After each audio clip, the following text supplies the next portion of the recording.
అంటే ఎవరి గురించి ఆలోచన చేయకండి. ఈ బిజినెస్ వెస్టేజ్ ఆపర్చునిటీ నేను చూసిన, నేను టేకప్ చేస్తున్నా. ఇక్కడ చేయడానికి ఏముందండి? ఇది ఇడ్లా దోశనా చపాతా మనం చేసేది తినేది ఏం కాదు. కిరాణా షాప్ బంద్ చేస్తున్నాం, వెస్టీలో కొనుక్కుంటున్నాం, నచ్చిందా వేరే వాళ్ళకి చెప్తున్నాం, అంతే కదా సార్.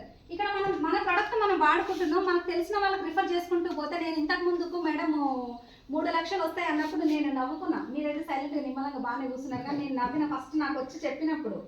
పూర్ణిమ మేడం అని నాకు వచ్చి చెప్పిరు. ఆ మేడం చెప్పినప్పుడు ఏంది మేడం 3 లక్షలు వస్తాయి ఏం చెప్తారు మేడం, ఎందుకు చెప్తున్నా? ఆమెకు 39,000 ఇన్కమ్ ఉంది ఆమె వచ్చి చెప్పినప్పుడు. ఇప్పుడు 17 లక్షలు నెలకి. ఎక్స్ప్లెయిన్ చేసిన విధానం చూస్తే ఈజీగా టర్న్ ఓవర్ కావచ్చు. ఇప్పుడు మనకి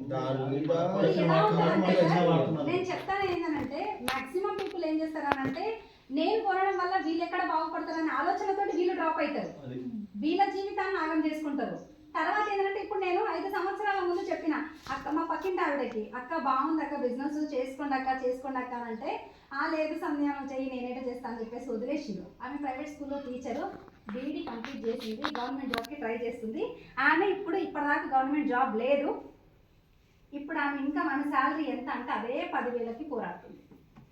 ఇప్పుడు అంటది ఏంటంటే, ఆ రోజు చెప్పినప్పుడు వినుంటే బాగుండు సంధ్య అని అంటది.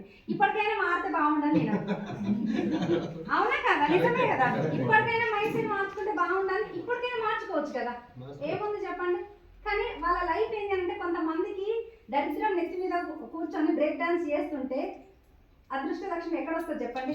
నాకు 2016లో అవకాశం వచ్చింది, కానీ నాకు కూడా అప్పుడు దరిద్రం ఏంటి అని అంటే, నీకొద్దు, నీ వల్ల కాదు, నువ్వు చెయ్యలేవు, ఆడపిల్లలు నువ్వు ఎక్కడ వెళ్తావు బయటికి అని చెప్పేసి నా వెనకాల ఉన్నోళ్ళు నన్ను వెనక్కి లాగిడు, నువ్వెక్కడ చేయగలుగుతావని. వాళ్ళందరి మాటలు పక్కన పెట్టేసి వదిలేసిన.